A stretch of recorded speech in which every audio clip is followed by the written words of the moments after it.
Formula ఈ race కేసులో కీలక మలుపిది. ఫార్ములా ఈ రేస్ కేసులో ఛార్జ్షీట్ దాఖలు చేసింది ఏసీబీ. ఛార్జ్షీట్లో A1గా ఉన్నారు కేటీఆర్, A2గా IAS అరవింద్ ఉన్నారు, A3గా HMDA మాజీ చీఫ్ ఇంజనీర్ బీఎల్ఎన్ రెడ్డి ఉన్నారు, A4గా స్పోర్ట్స్ కన్సల్టెంట్ కిరణ్ మల్లేశ్వరరావును చేర్చారు, A5గా యూకేకి చెందిన FEO సంస్థ ఉంది.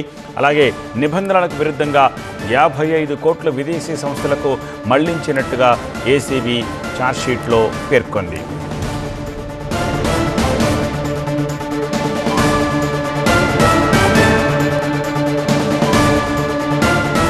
ఫార్ములా ఈ రేస్ కేసులో ఏసీబీ దాఖలు చేసిన ఛార్జ్షీట్లో ఇంకా ఏ అంశాలున్నాయి? మా ప్రతినిధి విజయ్ మరింత సమాచారం అందించేందుకు మనకి అందుబాటులో ఉన్నారు. విజయ్, దాదాపు 7.5 ఇన్వెస్టిగేషన్ తర్వాత దాదాపు ఏసీబీ కోర్టులో ఈరోజు సాయంత్రం ఏసీబీ ఫార్ములా ఈ రేస్ కేసులో ఛార్జ్షీట్ దాఖలు చేసింది.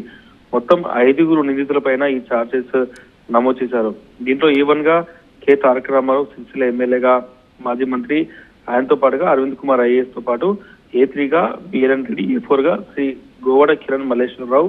ఇతను ఈ ఏదైతే ఫార్ములా ఈ రేస్ కి సంబంధించినటువంటి AC NexGen private limited ఉందో ఆ కంపెనీకి సంబంధించినటువంటి ఎంప్లాయీ, ఎగ్జిక్యూటివ్ వైస్ ప్రెసిడెంట్ గా ఉన్నాడు. దాంతో పాటుగా A5గా ఫార్ములా ఈ ఆపరేషన్స్ లిమిటెడ్ FEO యూకేకి సంబంధించిన కంపెనీ. మొత్తం 5 పైన కూడా ఈ ఛార్జెస్ ఛార్జ్షీట్ లో మెన్షన్ చేశారు. ఈ 5 కూడా ప్రైమ్ అక్యూజ్డ్ గా A1 to A5 మధ్య మెన్షన్ చేశారు. 55 కోట్ల రూపాయల ప్రభుత్వ ఆస్తులకు సంబంధించి, ప్రభుత్వానికి సంబంధించినటువంటి ధనానికి సంబంధించినటువంటి నష్టం వాటిల్లింది. దీనివల్ల రాష్ట్ర ప్రభుత్వానికి ఎలాంటి అడిషనల్ బెనిఫిట్ కాలేదు. గవర్నర్ అనుమతి లేకుండా ఎలక్షన్ కోడ్ సమయంలో ఈ వ్యవహారం అంతా నడిచింది కాబట్టి వీళ్ళపైన ఛార్జెస్ అయితే ఫ్రేమ్ చేశారు. A1 నుంచి A5 వరకు కూడా సీక్వెన్స్ గా వాళ్ళు చేసినటువంటి అభియోగాలు, ఈ మొత్తం ఫార్ములా ఈ రేస్ కేసులో వాళ్ళకు ఉన్నటువంటి పాత్రని మెన్షన్ చేస్తూ దాదాపు 250 పేజీలతో కూడినటువంటి ఛార్జ్షీట్ ని ఈరోజు నాంపల్లి ఏసీబీ కోర్టులో అయితే దాఖలు చేశారు. దీనిపైన కోర్టు ఇంకా కాగ్నిజబుల్ తీసుకోవాల్సి ఉంది.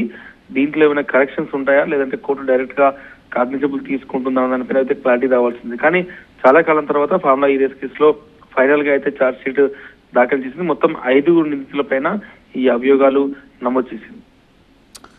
రైట్ విజయ్, ఫార్ములా ఈ రేస్ కేసులో కీలక మలుపిది. ఈ రేస్ కేసులో ఏసీబీ ఛార్జ్షీట్ దాఖలు చేసింది. ఛార్జ్షీట్లో A1గా కేటీఆర్, A2గా IAS అరవింద్, A3గా HMDA మాజీ చీఫ్ ఇంజనీర్ బీఎల్ఎన్ రెడ్డి, A4గా స్పోర్ట్స్ కన్సల్టెంట్ కిరణ్ మల్లేశ్వరరావు, A5గా యూకేకి చెందిన FEO సంస్థను చేర్చారు. నిబంధనలకు విరుద్ధంగా 55 కోట్ల రూపాయలు విదేశీ సంస్థలకు మళ్లించినట్టుగా ఈ ఛార్జ్షీట్లో ఏసీబీ పేర్కొంది.